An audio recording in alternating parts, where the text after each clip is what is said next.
안녕하십니까 성도 여러분. 또다시 에스라의 나무 강단 성경 어휘 연구 시간을 맞이했습니다. 성경 어휘를 우리가 계속 연구하고 있는데, 그것을 연구하는 목적은 여기 있는 바와 같이 단어의 성경적 의미를 파악하여 본문의 이해를 추구하고 올바른 신학을 수립하기 위한 것입니다. 오늘은 94번째 시간입니다. 공관복음, 영어로는 Synoptic Gospels라고 하는 제목으로 공부를 하겠습니다. 성경은 이 단어가 나오지는 않습니다만, 복음, 사복음서 중에 첫 세 복음서인 마태, 마가, 누가복음과 관련된 용어가 공관복음입니다. 오늘 이 용어에 대하여 좀 깊이 연구해 보겠습니다. 여기 예수님의 초상화가 있습니다. 이것은 튀르키예, 옛날에 터키라고 부르던 나라 튀르키예의 이스탄불이 가장 큰 도시예요. 수도는 아니지만은 거기에 있는 하기야 소피아, 하기야 거룩한 지혜라는 한때는 교회당이었고 한때는 이슬람 또 무슨 그 건물이었고 한데요. 그 안에 예수님의 초상이 그 2층에 올라가면 이렇게 있는데, 약간 이제 조금 이렇게 마모된 부분이 있지만은 예수 그리스도의 초상입니다. 여기에 예수스 크리스투스라고 하는 헬라어 첫 글자와 끝 글자 이렇게 예수 그리스도라는 이름을 붙였습니다. 제가 왜 이 예수 그리스도의 초상을 보여드리는가 하니, 지금 공부하고자 하는 공관복음, 즉 마태, 마가, 누가 복음과 물론 요한복음까지 나중에 포함해서 각 복음서는 예수님의 초상을 보여주고 있습니다. 그림으로가 아니고 글로 그분이 어떻게 활동하셨으며 어떻게 무엇을 가르치셨는지, 그의 공생애 동안에 또는 어릴 때 모든 것들을 가능한 한 많은 정보를 제공해서 우리가 예수님이 어떤 분이었다는 사실을, 그 초상을 우리의 마음속에 그릴 수 있게 해줍니다. 그런 의미에서 이 초상을 하나 보여드렸고, 공관복음이라고 하는 그 말 자체의 의미부터 제가 보겠습니다. 공관복음인데요, 공관, 한 가지 볼관, 함께 같이 본다는 뜻이에요. 영어로 seeing together라는 뜻이에요. 그러니까 복음인데 예수님에 관한 생애와 그의 모든 가르침을 같이 보았다. 거의 비슷한 시기에 보았다. 그래서 공관복음이라는 말이 생겨났습니다. 헬라어로는 시놉티코스입니다. 신이라고 하는 말은 함께 그 말이고, 옵티코스라는 말은 본다는 뜻이에요. 라틴 말로는 시놉티쿠스라고 합니다. 함께 같이 본다는 뜻으로. 그래서 시놉틱 가스펠, 공관복음이라고 합니다. 그래서 여기 마태, 마가, 누가 복음이 예수 그리스도의 생애와 봉사를 같은 시선으로 보고 기록했다는 뜻이 바로 공관복음이에요. 그런 뜻에서 첫 세 복음서, 이 세 복음서는 공관복음이라 읽었는데, 그 공관복음은 여러 면으로 공통점이 있고 서로 멀리 떨어지지 않는 시기에 불과 10년, 20년 사이에 기록되었으며, 요한복음과는 여러 가지 면으로 대조를 이루는데 이 세 복음서가 공통점이 많이 있습니다. 자, 구체적인 예를 들면 여기 예수님이 풍랑을 잠잠케 하는 배 위의 모습입니다. 갈릴리 바다에서 큰 풍랑이 났는데 제자들은 이제 막 배가 이렇게 뒤집힐 듯 하기가 위험을 느꼈는데, 예수님은 저 밑에 주무시고 계시니까 가서 깨웠습니다. 깨워가지고 바다를 잔잔케 하는 장면입니다. 풍랑을 잔잔케 하시는 예수님의 모습인데, 이 광경, 이 사건은 세 복음서에 다 기록되어 있습니다. 마태복음 8장, 마가복음 4장, 누가복음 8장에 거의 똑같이 기록되어 있어요. 같이 본 것입니다. 말하자면 이 공관복음서의 특징이 그럽니다. 서로 아주 비슷하게 기록된 점이 매우 많습니다. 그러나 이 공관복음을 우리가 공관복음이라고 일컫고 그것을 연구함에 있어서 우리가 좀 염두에 둬야 할 여러 가지 문제가 있어요. 의문점이 있습니다. 대충 중요한 것만 이제 골랐는데요. 첫째, 공관복음 마태, 마가, 누가는 언제 어떻게 기록됐을까 하는 것입니다. 궁금한 거예요. 이 세 복음서는 서로 어떤 관계를 가지고 있는가, 서로 보고 썼는가, 인용했는가, 자료를 받아다가 같이 썼는가, 어떤 관계인가. 가장 먼저 기록된 복음서는 어떤가. 우리가 지금 복음서를 신약 성경에 갖고 있을 때 어떻게 합니까? 마태부터 있잖아, 마가, 누가인데 그 순서가 기록된 순서인가 아닌가, 어느 것이 제일 먼저 기록됐는가. 자료는 과연 있었는가? 이것을 기록할 때 자료를 보고 했을 것인데 있었다면 몇 개의 자료를 보고 했을까? 한 복음서가 다른 복음서를 참고했다면 어떻게 그리고 얼마나 참고했는가? 그걸 연구해 보는 것입니다. 그 다음에 마태복음과 누가복음은 길이가 길고 마가복음은 상대적으로 짧아요. 그 이유가 뭘까? 마태는 28장, 누가는 24장. 누가는 24장이지만 또 마태복음 28장보다 전체 길이는 더 깁니다. 그러나 마가는 16장까지밖에 없어요. 왜 그런가? 마가복음의 76%가 마태복음 46%, 누가복음 41%에도 나타나는 까닭은 뭐냐? 이것이 76%가 마태, 누가에도 나타나요. 왜 그럴까? 마가를 보고 참고했었을까? 마지막으로 마가복음에는 없는 것이 마태복음과 누가복음에 나타나는 자료는 어디서 온 것일까? 이 자료의 측면에서 생각해 보는 것입니다. 여기 이 복음서 기자들이 자료가 있었다면 공유했거나 다른 복음서를 이용한 증거가 얼른 봐도 있어요. 그 증거는 다음과 같습니다. 첫째, 공통 자료가 매우 많습니다. 공관복음이 아닌 요한복음에는 90%가 이상이 고유한 것이에요. 요한복음에만 있는 것이 90%입니다. 나머지 10%만이 앞에 세 복음서에 띄엄띄엄 있어요. 좀 독특하죠? 그러나 마가복음의 90% 이상은 마태복음과 누가복음에 포함되어 있어요. 아까 그랬잖아요. 90% 이상이 딱 있어요. 많은 경우는 단어도 그대로 갖다가 옮겨 쓴 것으로 보입니다. 둘째, 단어, 그 말, 영어로 wording에서 말 쓰는 그 방법을 wording이라고 해요. 그것은 말이 매우 많이 일치합니다. 예수의 말씀을 기록함에 있어서 각 기자가 즉석에서 외우지 않았다면 그렇게 똑같게 기록할 수가 없습니다. 자, 마태, 마가, 누가가 예수님이 막 설교를 하는데 거기서 딱 듣고 그당 막 외워가지고 집에 가서 썼으면 같이 쓸 수 있어요. 그러나 상당한 세월이 지난 후에 썼는데 말이 똑같아요. 왜 이럴까? 자, 예를 들어서 한 사건이 있는데 신문사 기자가 예를 들면 뭐 한국일보, 뭐 조선일보, 중앙일보, 동아일보 네 기자가 다 와가지고 이제 막 하는데 똑같을까요? 전혀 다를 거예요. 그렇죠? 내용이 같더라도 워딩이 다를 수 있습니다. 그런데 외우지 않았다면 그렇게 똑같을 수 없어요. 공관복음의 언어들은 서로 매우 현저하게 일치하는 것이 그 자료를 서로 나눠서 공유한 증거가 아닐까 생각하는 것입니다. 자, 여기 한번 구체적인 예를 한번 보십시다. 이것은 마태복음이고 이건 누가복음인데요. 빨간 부분은 공통 부분 똑같아요. 까만 부분은 서로 다릅니다. 자, 이것을 번역한 것이 이쪽이고 이걸 번역한 것이 마태복음 3장 7절로 10절, 누가복음 3장 7절로 9절인데요. 자, 제가 가까이 있으니까 가까이 읽겠습니다. 요한이 그에게 침례를 받으러 나오는 무리에게 이르되, 여기는 뭐 요한이 바리새에 있는 것을 사두개인들이 그의 말은 똑같지만 침례를 받으러 온 것을 보고 이르되까지는 조금 다르지만 그 다음에 빨간 글자는 아주 같습니다. 독사의 자식들아, 누가 너희에게 일러 장차 올 진노를 피하라 하더냐? 그러므로 회개에 합당한 열매를 맺고 속으로 아브라함이 우리 조상이라 말하기 시작하지 마라.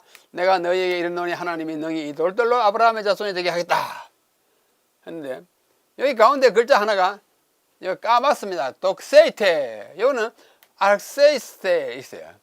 이 알세이스테는 시작한다는 뜻이에요. 너희 조상이라고 말하기 시작하지 말라. 얘는 너희는 너희 조상이라고 말하고 생각하지 말라 그래. 글자 하나, 여기는 생각하다라고 했고 여기는 시작한다는 단어를 했습니다. 한 단어가 다르지만 전반적으로 같아요. 그래서 왜 이렇게 같을까?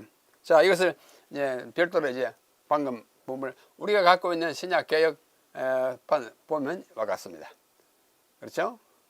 독사의 자식들아, 누가 너희를 가르쳐 이만 피하라 했느냐? 그 같잖아요. 쭉 내려가는 거예요. 거의 같습니다. 뭐 단어 한 개 틀리고 거의 같아요. 그래서 또 다른 측면을 제가 보기 시작하는 것입니다. 보면 또 다른 점이 또 있어요. 자, 세 번째, 사건들의 순서가 매우 많이 일치합니다. 올바른 순서를 서로 각기 시술한 것은 납득이 가지만 사건들의 순서가 실제로는 다른 것으로 보이는 경우에도 공관복음은 동일한 순서로 돼요. 이거는 원래 예수님의 그 연대순이 아니고 이거 먼저 기록하고 나중에 기록했는데 이 복음에서 똑같이 그렇게 했다 그거예요. 질서 정연하게 연대서를 따르면 다 똑같으면 우리가 이해가 갑니다. 그러나 이게 조금 순서가 뒤바뀌었는데도 다 뒤바뀌어 있는 것이 좀 이상하다. 그 이용한 자료의 증거가 아닌가. 넷째, 기자들의 특별한 언급이나 여담은 본론에 해당되지 않는 객가지 이야기를 여담이라고 그러죠. 이것도 일치해요. 사건이 흘러가다가 잠시 흐름에서 벗어나서 말하는 기자들의 언급이나 여담을 기록한 것도 똑같은 면이 있는 것은 아무래도 서로 교통이 있었다는 것을 우리가 짐작하게 됩니다. 자, 다섯 번째, 구약을 인용할 때 변경 또는 첨가한 단어도 일치해요. 예를 들면 복음서 기자들은 구약을 인용할 때 70인역 헬라어로 된, 왜냐하면 복음서를 헬라어로 기록하기 때문에 구약은 히브리어잖아요. 히브리어를 인용할 때 히브리어를 인용하면 안 되니까 헬라어로 이미 번역된 구약이 70인역입니다. 이 70인역을 사용했는데 이사야 40장 3절의 경우 70인역은 주의 길을 예비하라, 우리 하나님의 척병을 평탄케 하라로 되어 있는데 70인역은, 그런데 그렇게 되어 있으나 공관복음은 우리 하나님의 척병을 평탄케 하라를 우리 하나님을 삭제하고 그 대신에 그의 척병을 평탄케 하라로 추가해놨어요. 바꾸면 우리 하나님의 척병을 그의 척병, 주의 길, 그의 척병으로 바꿔놨는데도 마태복음, 마가복음, 누가복음이 다 그렇게 바꿔놨습니다. 아무래도 뭔가 이거 공통 서로 유통이 있다는 것을 짐작하게 됩니다. 자, 이와 같은 공관복음이 도대체 어떻게, 아까 우리가 문제를 8개 제시하지 않습니까? 그 중에 일부를 어떻게 해요? 문제를 해결하려는 시도가 역사적으로 있습니다. 아까도 말씀드린 바와 같이 마가복음의 90% 이상이 마태와 누가에 포함되어 있고 마가복음의 순서도 다른 두 복음의 순서에 그대로 되어 있습니다. 이것은 마가복음이 먼저 기록셈을 말해줍니다. 마가복음에 있는 게 다 갖다 이용했다고 보여주는 거예요. 그래서 그러므로 마가복음이 먼저 기록했다. 그래 마르칸 프라이오리티, 마가복음 우선 먼저 썼다는 학설입니다. 자, 하지만 마가복음이 마태와 누가가 인용한 유일한 자료는 아니에요. 마가복음이 다른 두 복음 마태와 또는 누가에 사용된 한편 마가복음에는 없지만 다른 두 복음 마태와 누가복음에는 공통적으로 포함된 자료가 또 있는 것을 보면 무슨 뜻인지 알겠죠? 마가복음이 그래서 많이 했는데 마가복음이 없는데 이 두 복음이 있어요. 그런데 이 두 복음에 있는 자료가 똑같으니까 공통 어떤 자료에서 왔겠다 하는 또 다른 제2의 자료가 있을 것으로 생각합니다. 그래서 마가복음의 외에 또 하나의 자료, 이것을 독일 말로 크벨레라고 읽습니다. 크벨레라고 하는 말은 셈, 근원, 출처, 자료라는 뜻이에요. 그래서 이것을 첫 글자를 딱 따가지고 이 크벨레에서 이 자료를 학자들은 이 첫 글자 Q, 독일 말로 하면 Q 또는 Q라고 읽습니다. 그래서 마가복음과 Q 두 자료가 있었을 것이다 라고 가정하는 것입니다. 그래서 가설이에요. 어디까지나 모든 것이 추정이고 가설입니다. 그 가설은 면밀히 연구하면 맞을 수도 있고 또 결국은 안 맞을 수도 있는 것입니다. 자, 여기 보십시오. 마가에서 마태가 누가가 인용하고 또 다른 크벨레 또 다른 자료에서 마태 누가가 이용했다. 두 자료설입니다. 마가가 먼저 기록했는데 그것을 마태와 누가가 이용했고 그 다음에 마가에 없는 다른 자료를 마태와 누가가 동시에 이용했어요. 두 자료설이라고 읽혔습니다. 가설이에요. 그래서 이 공관복음 문제를 이제 해결하는 시도 가운데 가장 첫 번째 인물은 누구냐 하면 이분입니다. 아우구스티누스죠. 아우구스티누스.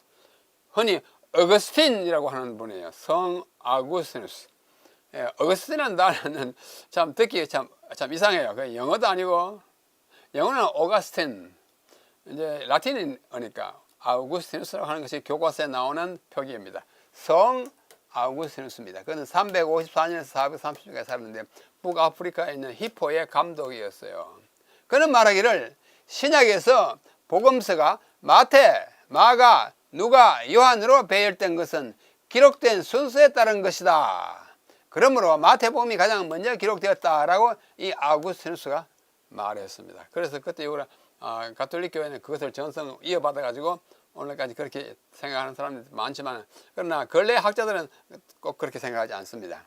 그래서 이걸 마태 우선설, 아까는 마가 우선설이었잖아요. 이건 마태 우선설입니다. 또는 아우구스투스 가설이라고도 합니다.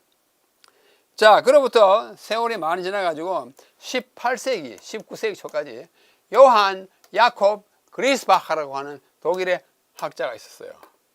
그는 마태복음이 먼저 기록되었고, 그 다음에 누구처럼 아우구스티누스가 말하는 것처럼 마태복음이 먼저 기록되었고, 그 다음에 그것을 참고하여 누가복음이 기록되었으며, 그 후에 마가는 이 두 복음을 참고하여 마가복음을 기록하였다. 이 두 복음 가설인데 어떻습니까? 아까 우리는 마가가 먼저 기록됐다고 생각할 그런 여지가 있는데, 이분은 마가가 맨 끝에 기록됐다고 하는 거래요. 이거 보십시오.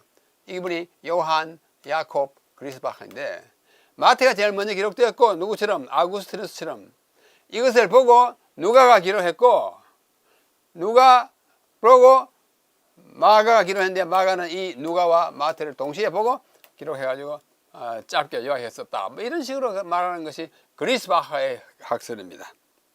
아우구스티누스하고 마태가 먼저 썼다고 주장하는 점에서는 공통점입니다. 그러다가 좀 더 세월이 거의 같은 무렵이에요. 이번엔 고틀로프 크리스티안 슈토르, 고틀로프 크리스티안 슈토르, 독일 사람이라서 그렇게 읽습니다. 영어 같으면 뭐 크리스천 이렇게 읽잖아요. 독일 사람도 크리스천 읽지 않고 크리스티안 이렇게 읽습니다. 이 사람이 1786년에 출판한 책이 있어요. 이 책의 이름이 뭐냐면 복음서의 역사와 요한 편지서들의 목적에 관하여란 책을 냈어요. 뭐 독일말로 이렇게 썼어요. 이 책에서 이 슈토르는 마가복음이 가장 먼저 기록되었다고 주장합니다. 마가 우선설이에요. 아까 우리가 본 것처럼 이러저러한 점에서 마가가 먼저 썼겠다 하는 그것을 이분이 먼저 주장합니다. 이분이 바로 슈토르예요. 그의 아버지는 요한 크리스티안 고틀로프이고, 또 튜빙겐 철학신학교에서 있고, 제자는 헤겔이었습니다. 헤겔 여러분이 많이 듣던 이름입니다. 자, 그래서 마가 우선설이 딱 대두되자마자 슈토르로부터 슈토르예요. 그 다음에는 1835년 한 30년 지난 다음에 누군가니 카를 라흐만, 이 다 독일 사람입니다. 그렇게 읽습니다. 마가복음이 먼저 기록되었고, 마태복음과 누가복음은 마가복음을 자료로 하여 기록되었다. 이 사람의 학설을 이어봤습니다. 또 거의 같은 무렵에 크리스티안 고틀로프 윌케, 아까는 고틀로프 크리스티안 이 사람 거꾸로예요. 크리스티안 고틀로프 윌케라는 사람과, 그 다음에 크리스티안 헤르만 바이스라고 하는 크리스티안 헤르만 바이스라는 두 사람이 각각 주장하기를 마가복음이 마태복음과 누가복음보다 복음의 자료로 사용되었다, 이렇게 주장합니다. 그러다가 또 세월이 조금 지납니다. 한 30년 지난 다음에 이번에는 하인리히 율리우스 홀츠만이라고 하는 학자가 마가복음의 우선설을 거듭 주장하였습니다. 이렇게 해서 이 슈토르, 그 다음에 라흐만, 윌케, 바이스, 홀츠만 주장했는데, 이래하여 20세기에 들어와서는 마가 우선설이 가설이 아니라 이제는 정설이 되었어요. 지금은 뭐 거의 100%의 학자들이 마가가 먼저 썼다, 그렇게 믿게 되었습니다. 자, 이렇게 마가 우선설이에요. 마가 우선설, 마칸 프라이오리티. 마가복음이 먼저 썼고 마태가 누가 그것을 이용해서 썼다, 이렇게 하는 주장을 그림으로 그리면 이렇습니다. 아까도 봤지만은 마가복음이 썼고, 그 다음에 마태와 누가의 마가에 없는 자료는 Q에서 왔다, 제2의 미지의 자료에서 왔다, 이렇게 생각하는 것입니다. 두 자료 가설입니다. 자, 여기에는 조금 다른 마가와 Q가 있는데, 좀 다르게 이 두 복음, 두 자료에서 마태를 썼고, 누가는 여기와 마태를 이용해가지고 누가가 썼다. 조금 양상이 달라요. 아까는 이게 나란히 있지만 이게 올라가 있습니다. 무슨 뜻인지 아시겠죠? 그림만 보면 아시리라 생각합니다. 또 어떤 사람은 이렇게 그리기도 합니다. 마가를 썼고 마가를 보고 마태가 썼는데 누가는 마태와 마가를 보고 썼다. 참고했다. 그렇게 이야기하는 것입니다. 자, 이게 이제 오늘날 가장 널리 인정받는 네 자료설입니다. 마가가 많이 썼고 또 알지 못하는 Q 자료가 있는데, 그럼에도 불구하고 이 두 곳에 없는 자료가 마태복음에 있고 마태복음에 있는 것은 누가복음에 없고, 누가복음에는 이 두 자료에 없는 이 또 다른 자료가 있는데 이것은 마태복음에는 없어요. 그래서 마태는 마가와 Q를 이용하면서 또 다른 자기만이 갖고 있는 마태, M은 마태예요. 이 자료가 있었다. 누가는 누가만이 가지고 있는 독자적인 뭐랄까 이 아주 혼자만 쓰는 그런 자료가 있다. 이렇게 하는 것이 소위의 네 자료 가설입니다. 자, 이것을 좀 더 이제 전체적인 우리가 개관을 갖기 위해서, 여기 마태복음입니다. 요거는 누가복음입니다. 요거는 마태복음이에요. 이 세 복음서의 공히 트리플 트래디션, 세 곳에 다 있는 전성은 마가복음에는 76%가 이 두 복음서에 있는 거예요. 누가복음에는 41%가 이 두 복음서에 있는 거예요. 이 지금 분홍색으로 되는 것입니다. 그 다음에 마태는 46%가 이렇게 있어요. 그 다음에 누가복음에는 마태복음과 똑같이 있는 두 곳에 있는 자료가 23%, 마태는 24%, 이게 더블 트래디션이라고 그래요. 그 다음에 마태복음에는 이 세 다른 데 없는 거 유니크 룩, 누가복음에만 있는 것 35%예요. 독점 기사가 참 많습니다. 마태복음의 독점 기사는 20% 되고, 그 다음에 마가복음의 독점 기사는 3%밖에 안 돼요. 아주 작게 있습니다. 그 다음에 이 마가복음은 누가복음과 두 복음만 공유하는 자료가 여기 보면 여기에 또 3%예요. 누가복음은 마가복음하고만 공유한 자료가 1%밖에 안 됩니다. 마태복음은 마가복음과 두 복음서만 볼 수 있는 자료가 10%이고, 마가복음에는 마태복음에만 있는 자료가 여기 18%예요. 그리고 10%죠? 그렇습니다. 아주 복잡한 구조지만 자세히 보면 알 수 있어요. 색깔 보면 알 수 있어요. 이와 같이 되어 있는 것을 그림으로 그렸고, 자, 이것은 좀 더 복잡한 그림이에요. 한번 보십시오.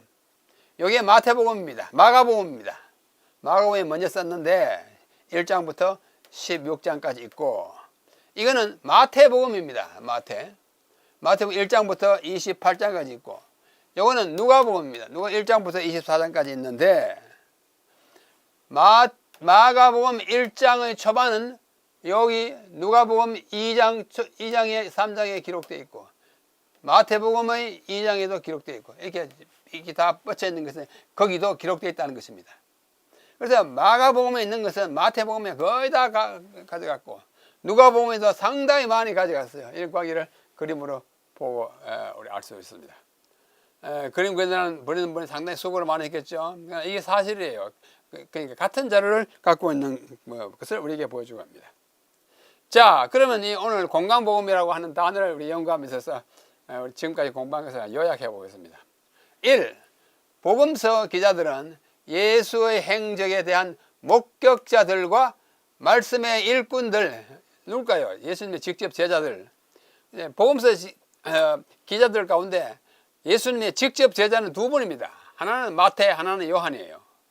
요한은 나중에 이제 기록했으니까 두고, 공간복음 세 기자 중에 마태만이 예수님의 제자이기 때문에 그거는 직접 듣고 봤을 가능성이 있고, 마가와 누가는 다른 사람에게서 들어서 목격자들과 일꾼들, 제자들, 사도들에게 들어서 전해주는 것을 자세히 살펴서 집필했습니다. 다시 말해서 각종 문서들과 구전, 입으로 전해 내려오는 모든 자료들을 수집하려고 리서치하고 연구해서 기록했다고 볼 수 있습니다. 우리가 뭐 영감 받았다고 해가지고 그냥 불러주는 걸 이게 딕테이션 한 것 아니죠. 그 제자들이 열심히 연구해서 보게 됐습니다. 자, 이 누가복음 1장에 보면 그것을 우리에게 아주 여실히 보여주고 있습니다. 누가복음 1장 1절로 3절. 우리 중에 이루어진 사실에 대하여 누구야? 예수 그리스도의 그 탄생과 그의 사역과 그의 모든 활동을 그 사실에 대하여 처음부터 목격자와 말씀의 일꾼된 자들이 전하여 준 그대로 내력을 저술하려고 붓을 든 사람이 많다 그랬어요. 그러니까 복음서를 예수님의 생제에 대해서 기록한 사람이 많은데 그 모든 일을 근원부터 자세히 미루어 살핀, 다시 말해서 리서치한 나가 누구냐? 누가예요. 누가는 의사였는데 아주 이 리서치하는데 탁월한 재능을 가졌던 과학도였던 것 같습니다. 그 모든 일을 근원부터 자세히 미루어 살핀 나도 테오빌로 가카이에 차례대로 써보내는 것이 좋은 줄 알았는데 이 누가복음 1장 1절로 3절은 이 자세히 전하여 준 것을 그대로 저술하려고 붓을 든 사람이 많았는데 그 보십시오. 그 처음부터 그 일꾼자들을 전하여 준 그대로 아주 노력을 많이 한 것입니다. 자세히 미루어 살폈다고 말합니다. 리서치했다고 말합니다. 그렇게 했다고 복음서 기자들은 말합니다. 둘째, 영감은 연구를 대신하거나 배제하지 않습니다. 이들이 영감 받아 썼다고 해가지고 아무것도 연구하지 않고 예수님 천사가 주는 이제 부르는 대로 받아 적은 거 아니고 그들도 연구해 자세히 알아보고 자료를 많이 모았어요. 그러므로 복음서 기자들은 먼저 나온 복음서를 참고하고 마가가 먼저 기록되고 딱 보이는데 그걸 참고하고 유통되는 모든 다른 자료들을 수집하고 정리하는 일을 통하여 가장 정확하고 적절한 복음서를 제출하게 되었다고 믿습니다. 뭐 사실이에요. 그래가지고 기록된 것이 복음서입니다. 공관복음서이고 사복음서예요. 셋째, 이 모든 과정에 성령은 복음서 기자들의 마음에 역사하셨고 연구할 때 도와서 잘 연구하게 했고 취사 선택할 때 옳은 것을 취사 선택할 수 있게 역사하셨습니다. 그 결과로 복음서는 영감된 기록으로 나타났습니다. 그래서 이 디모데후서 3장 16절에 모든 성경은 모든 복음서를 포함하여 성경은 하나님의 감동으로 된 것으로 교훈과 책망과 바르게 함과 의로 교육하기에 유익하니 라고 기록할 수 있게 되었고 성경의 다른 책들을 기록함에도 같은 원리가 적용됐다고 우리들은 믿습니다. 공관복음이 참 특별하더랍니다. 공통점이 많고 다른 점이 있고 또 2개, 3개의 공통점이 있고 독자적이 있고 그런 많아요. 그래서 이 모든 것들을 깊이 연구하는 사람들이 여기까지 연구해 놓은 것을 오늘 우리가 짧은 시간 동안에 복습했습니다. 앞으로 공관복음이라는 말을 들으실 때 복음서 가운데 처음 새 복음서를 가리키는구나. 그 관계가 아주 긴밀하더라. 어쩌면 마가가 제일 먼저 기록됐을 가능성이 있다. 그리고 마태는 직접 목격자이다. 누가는 나중에 예수님을 알게 되고 와서 연구해서 기록했다. 이렇게 이야기할 수 있습니다. 요한복음은 그로부터 한 세대가 지난 다음에 1세기 말쯤 기록했습니다. 그래서 복음서의 상호 관계에 대하여 적절한 이해를 가지고 성경을 보시면 더욱 좋은 이해에 이르게 될 것입니다. 우리 공관복음에 대한 좀 복잡하고 또 긴 그 역사를 압축해서 잠시 한 30분 동안 말씀드렸습니다. 다음 시간에는 또 다른 좋은 의회를 가지고 여러분들 찾아뵙겠습니다. 안녕히 계십시오.